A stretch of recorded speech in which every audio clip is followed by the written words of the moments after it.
I never thought I'd be the kind of guy who'd find out his wife was cheating on him, let alone during what was supposed to be the happiest moment of our lives, the wedding rehearsal dinner. That night, everything felt perfect at first. The house was warm, the air thick with the smell of roasted chicken and fresh bread. My friends and family were laughing, clinking glasses, celebrating what we thought was the start of forever. I was proud, honestly. I looked across the table and felt a surge of gratitude. Until I saw her. She was standing just outside the guest room, her face pressed against my brother's. His hands were on her waist, pulling her in close. Their lips met in a slow, deliberate kiss. My stomach dropped so hard I almost doubled over. My breath caught and my skin prickled like I'd been doused with cold water. All the noise faded. I frozen there, staring, eyes wide. I didn't say a word right away. I just watched them, feeling a knot tighten deep in my chest. My mind spun with questions I didn't want to ask out loud. How long? How many times? Was I just blind? Or was I stupid enough not to see what was right in front of me? I blinked hard, trying to keep calm, but my palms sweat. My jaw clenched so tight it ached. I backed away without making a sound, my heart pounding like a drum. I walked back into the main room, pretending everything was fine. I could hear her laugh, light and carefree from where I stood. My eyes fixed on her, knowing I'd just caught her red-handed. My mind spun with what I'd do next. I didn't want to blow up the night, but I couldn't ignore what I'd seen. That little spark of suspicion had turned into a blazing inferno. Later that night, I found myself in the study, staring at the evidence I'd collected without her knowing. Her lipstick smudges on his shirt, a tiny hair stuck to his sleeve I'd noticed earlier, and the faint scent of her perfume lingering on his collar. I took photos secretly, feeling furious but also oddly numb. The worst part. I didn't want to believe it was true. I kept asking myself, could it be a misunderstanding? Maybe I was overreacting. But then I found her phone on the kitchen counter, carelessly left open. I hesitated, my fingers trembling as I looked at the screen. I wasn't proud of what I was about to do, but I needed answers. I unlocked it. That's when I saw the messages. Not just a few flirtatious texts, but plans to meet at her office the next day to spend some time together. There was no denying it anymore. She was cheating on me, right under my nose with my own brother. My stomach clenched so tight I almost threw up. My mind raced, trying to process everything. How could I have been so blind? How could she betray me like this? I felt betrayal, anger, and heartbreak all at once. My fists clenched so hard my nails dug into my palms. I wanted to scream, to destroy something, but I held it in. I had to think, plan, decide what to do next. That night I stayed up until dawn, staring at the ceiling, replaying everything in my head. The betrayal cut deep, sharper than anything I'd ever felt. I knew I couldn't trust her anymore, but I also knew I couldn't just walk away without a plan. Whatever came next, she'd regret crossing me. I'd make sure of that. I didn't know what revenge would look like yet, but I was already crafting a plan in my mind. Something precise, something that would hurt her just as much as I'd been hurt. My hands still tremble as I write this. I never saw this coming, and honestly, I don't know how I'll ever trust again. But one thing's clear, this isn't just about betrayal anymore. It's about ending this on my own terms. I've got a plan and I'm not backing down. The morning after, everything felt surreal. I woke up with a pounding head and a stomach that refused to settle. My mind kept circling back to what I'd seen, what I'd uncovered, that message, their secret plans, her betrayal. I couldn't get the image of her lips pressed against my brother out of my head. That taste of betrayal was bitter enough to choke on. I stayed in bed for a while, staring at the ceiling, trying to think. The house was eerily silent, almost mocking me with its quietude. I knew I had to act, but I didn't want to be impulsive. I needed a cold, calculated approach, one that would hit her where it hurt and make her regret ever crossing me. I already knew I couldn't trust her anymore, but I had to make sure she paid for her betrayal. I got up slowly, my legs feeling like they weighed a ton. I grabbed my phone from the nightstand and opened a new note. Every step I took from that moment was deliberate. I started planning, writing down ideas, what I needed, what I wanted to do. First, I had to verify her plans, confirm when she was actually going to meet him again. I didn't want to get caught in my own trap. Later that day, I went to work but kept a close eye on her activities. She seemed normal at first, but I watched her every move. Her phone buzzed constantly, and I noticed she was careful to hide her screen from me. I saw her slip it into her purse every time I entered the room. That only confirmed she was hiding something. I had to find a way to get into her phone again, but I couldn't do it now, not without risking getting caught. Instead, I started to gather more evidence. I installed a discreet app on her phone during a brief moment she was out shopping. It was simple, silent. I wanted to know exactly when she'd meet him next, how long, and where. I also reached out to an old friend who's a hacker. I needed someone who could help me dig deeper if necessary. I knew I was crossing a line, but I didn't care. The only thing that mattered was exposing her lies. By late afternoon, the evidence was stacking up. She was planning to meet him later that week at her office by her own admission in the texts. I felt that familiar rage bubbling up, not because I was angry at her alone anymore, but at the whole situation. My brother, her, everyone involved. I couldn't let her get away with this without consequences. She thought she was clever, sneaking around behind my back, but I was already 2 steps ahead. That night, I sat in the dark, reviewing everything. I already knew how I wanted to handle the confrontation. I'd lay everything out, show her I knew the truth, and give her a choice. Come clean and face the consequences, or keep lying and face the fallout. I wasn't going to lose my dignity over this. No, I'd take control. I'd make her feel what I'd felt all these years: betrayal, disgust, and the worst part, helplessness. I also realized I had to prepare for the fallout. Whatever she said, whatever she tried, I wouldn't trust her again. And if she thought she could just lie her way out of it, she was dead wrong. I had enough to destroy her reputation, her life, if I wanted to. But I wasn't planning to go that far, not yet. No, I wanted her to feel the pain of her own choices, to understand what she'd lost. And I was willing to do whatever it took to make sure she paid. Tomorrow, I'd confront her. I was ready. My hands clenched into fists as I sat there, knowing this was only the beginning. She thought she could cheat, lie, and walk away. I was about to prove her wrong. The plan was coming together. All I needed now was the moment. The next morning, I woke up with a sense of clarity I hadn't felt. The previous day, the whole night, I'd been crafting my plan, fine-tuning what I was going to say, how I was going to say it. I knew I couldn't just accuse her outright without proof. That would give her the chance to deny, manipulate, or turn it around on me. No, I needed her to see that I was 1 step ahead. I started by draining my coffee slowly, trying to ignore the nervous knot in my stomach. I couldn't let her see that I was rattled. Instead, I acted as if I had everything under control, calm, steady, calculating. I waited for her to wake up, knowing the moment would come soon enough. When she finally appeared in the doorway, yawning and stretching, I looked her straight in the eyes. "Morning," I said, voice even. "We need to talk." She blinked, a little surprised. "About what?" "About us," I replied. "About what I saw yesterday, about what I found out last night." She hesitated, frowning. "What are you talking about?" I took a slow step toward her, feeling the weight of her betrayal pressing down on me. "Don't bullshit me. I saw you with my brother. I saw the messages you sent, plans you made. You thought I was blind, huh?" Her face went pale. Her eyes darted away, then back at me, trying to look innocent. "It's not what it looks like," she whispered. "Oh, really? Because it looks pretty damn clear to me," I snapped. "You've been lying, sneaking around, and I'm done playing your game." She looked like she was about to cry. "It's complicated," she said softly. "I didn't mean for it to happen, I swear." I cut her off. "Nothing about this is complicated anymore. You crossed a line, and I'm done with your excuses. You're not just cheating, you're betraying your vows, your family, everything we built together."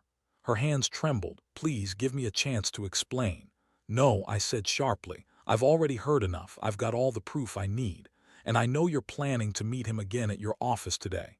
She looked like she might break down. "I didn't want you to find out like this." I shook my head, feeling my jaw tighten. "You should have thought about that before you decided to lie, cheat, and betray me. We're done. I want you out of this house by the end of the day." She looked at me, tears rolling down her cheeks. "Please." "No," I repeated, voice cold. "You lost that right. I'm not going to let you destroy everything, then come back begging for forgiveness. You made your choice, now face the consequences." I knew I had to keep a level head even as my fists clenched. This wasn't just about tossing her out. It was about making sure she understood she'd lost everything. I wasn't just ending the relationship. I was making her feel the weight of her betrayal.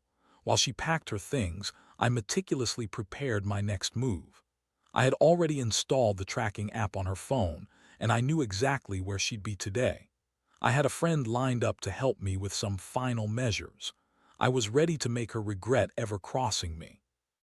Before she left, I handed her a simple note. "Don't bother trying to contact me. I've moved on. This is the end." She stared at it, speechless. She looked at me one last time, her eyes filled with pain, then walked out the door without a word. I closed the door behind her, feeling a strange mixture of relief and fury. I had cut her loose, but I knew this wasn't over. I'd already started my plan, and I was going to make sure she paid. Today was just the beginning. I could feel the storm brewing, and I was ready to unleash it. Now I sat back, watched the clock, and waited for her to walk right into my trap. The moment was coming, and I could almost taste the revenge on my tongue. The hours after she left were the longest I'd ever experienced. I kept checking my phone, waiting for the tracker to ping, anxious to confirm she was heading where I thought. I had already told a trusted friend to be ready, not for a confrontation, but to help execute the final part of my plan. I needed her to believe she was still in control, when in reality, I was the one with all the power. While I waited, I poured myself a drink, trying to calm the jittery sensation in my stomach. My mind kept replaying her last words, her face when she realized I wasn't going to take her lying down anymore. The betrayal was a wound that refused to close, but I refused to let it fester. Instead, I focused on the next step, showing her she had nowhere to hide. My phone buzzed. I looked down and saw the tracker had confirmed her location at her office as expected. That was fine. I had another way to get into her phone if I needed to verify more. I already had the evidence I needed, but I wanted her to see I was prepared for everything. Then around mid-afternoon, I saw her get into her car. The tracker's signal indicated she was on the move. I felt a strange mix of satisfaction and adrenaline. Now she'd believe she was still in control, that she could do whatever she wanted. But I was already planning the next phase, making her understand that I knew all her secrets. I had my phone ready when she finally arrived at her destination. I watched her through a discreet camera I'd placed earlier, just as she got out of her car and headed inside. She looked nervous, maybe a little paranoid, exactly what I wanted. I let her go inside, then texted my friend to be ready to help. About an hour later, I slipped into her office building, using a backup key I'd gotten earlier in the week. I moved quickly, knowing she'd be there with her lover. The plan was simple. I'd surprise her, expose her, and make her realize she was done lying. I crept into her office, and there she was, sitting at her desk, her face flushed and tense. Her phone buzzed on the table. I knew she was anxiously waiting for him to arrive. I didn't say a word. Instead, I pulled out a folder I'd prepared, filled with screenshots of her texts, pictures I'd taken, and the evidence I'd collected over the last few days. She froze when she saw me. "What are you doing here?" she asked, voice trembling. "Oh, I think you already know," I said calmly, opening the folder. "Looks like your little plans are about to get exposed." Her eyes widened. "You would." "I already did," I interrupted. "You lied, cheated, and thought you could get away with it, but I'm not stupid. I've been watching you for days. Everything you thought was private is now in my hands." She looked like she was about to cry. "Please don't do this. It's not what it looks like."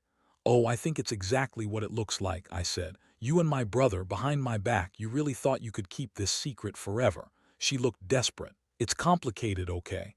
I didn't want it to happen, but I swear I never wanted to hurt you." I shook my head slowly. "You hurt me worse than I thought possible, but now I'm going to show everyone what kind of person you really are." At that moment, my friend arrived with a camera. I signaled him to start recording. I wanted her to see that her betrayal was out in the open, no more hiding. I looked at her one last time, feeling the rage boil inside me. "You lied, cheated, and I should have seen the signs, but I didn't because I loved you," I said, voice low and steady. "Now it's over, and you're going to pay." She looked defeated, tears streaming down her cheeks. She knew she'd lost control, and I could see the realization dawn on her face. This was her consequence. I handed her the folder. "This is everything. Consider it your notice. You're done. No more secrets, no more lies." I turned to leave, feeling a strange mixture of relief and satisfaction. I knew the fallout would be messy. Her reputation was about to get dragged through the mud. My brother, I didn't care anymore. All I cared about was ending this nightmare on my terms. As I walked out the door, I felt a strange emptiness, but also a strange sense of power. I'd taken back control. She'd betrayed me beyond what I thought was possible, and now she was faced with the truth. I'd done what I needed to do. The next step was her decision: face the consequences or keep running from them. Either way, I had won. The fallout was immediate and brutal. I left her office that day knowing she'd be scrambling to pick up the pieces, but honestly I didn't care. The truth was out and she had nowhere to hide.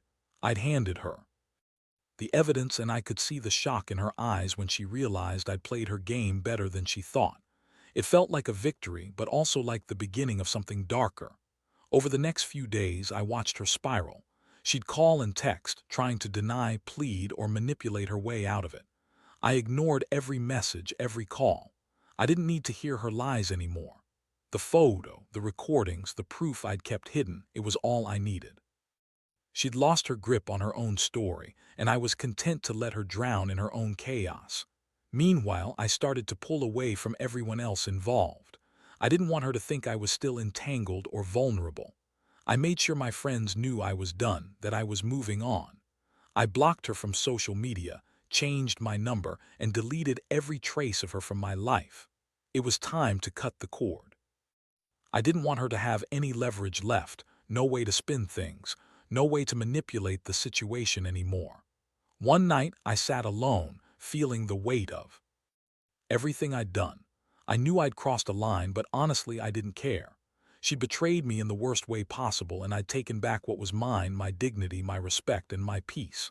The house was silent, save for the ticking of the clock and my own pounding heartbeat. I clenched my fists, feeling the adrenaline fade into a strange numbness. Then the phone rang. It was my brother. I hesitated before answering, knowing what he'd say. His voice was shaky, almost pleading. "Look, man, I didn't mean for it to get this far. I swear, I was stupid. I messed up." I looked at the wall, feeling nothing but cold resolve. "You should have thought about that before you crossed the line. Don't contact me again." There was a long silence on the other end. I knew he was crushed, but I didn't feel any guilt. Not anymore. I'd been betrayed in every way possible, and I was done playing nice. This wasn't just about cheating, it was about trust, respect, and a lifetime of lies. I'd made sure she knew I was serious about ending it, and I didn't want her to think she could come back. The next day I went to the bank, pulled out everything I needed, and filed for divorce. I handed over the keys, signed the papers, and finally sealed the wreckage of what we once had. As I left the courthouse, I felt an odd mix of relief and emptiness. I'd taken control, but now I was alone, truly alone. That night, I sat in my apartment, staring at the blank wall, replaying everything. I'd done what I thought was impossible. I'd exposed her, broken her trust, and ended the nightmare. I knew I'd never fully forget, but I also knew I'd survive. I'd rebuild, maybe even trust again someday. But for now, I'd take this moment to breathe, to process. And in that quiet, I realized something. Revenge isn't about hurting others, it's about reclaiming yourself. I'd taken everything back: my dignity, my peace, my future. And no matter what comes next, I know one thing for sure: I'll never let anyone betray me like that again. I handed over the keys, closed that chapter, and walked away. Because sometimes, the best revenge is simply walking away and never looking back. A few weeks have passed since I finalized everything. Honestly, it's been a strange mix of relief and emptiness. I keep telling myself I did what I had to do, that I took back control of my life. Still, sometimes I catch myself staring at the empty space where she used to be, thinking about what could have been, what I lost. But deep down, I know the truth. Staying in that marriage would have meant losing myself. I moved out of the house, found a new place, and started rebuilding. It's not easy, but I feel lighter. The constant weight of suspicion, betrayal, and anger has lifted. I finally feel free from her grip: the lies, the secrets, the betrayal. That wasn't just about her cheating, it was about me reclaiming my dignity. I handed over the keys to the house, sealed the divorce papers, and made sure her name was completely removed from everything. I wanted closure, and I got it. When I dropped the papers in the courthouse, I felt a strange sense of finality. It's over. She's gone from my life, and honestly, I don't miss her. I've also cut ties with my brother completely. No calls, no texts. I don't want to hear his apologies or explanations. He broke my trust in a way I never thought possible, and I refuse to let him back in. For now, I focus on myself, therapy, new routines, reconnecting with friends I neglected. I need to rebuild that sense of stability I once had. Every day, I remind myself why I did this. It wasn't just about revenge. It was about standing up for myself, refusing to be the victim of betrayal anymore.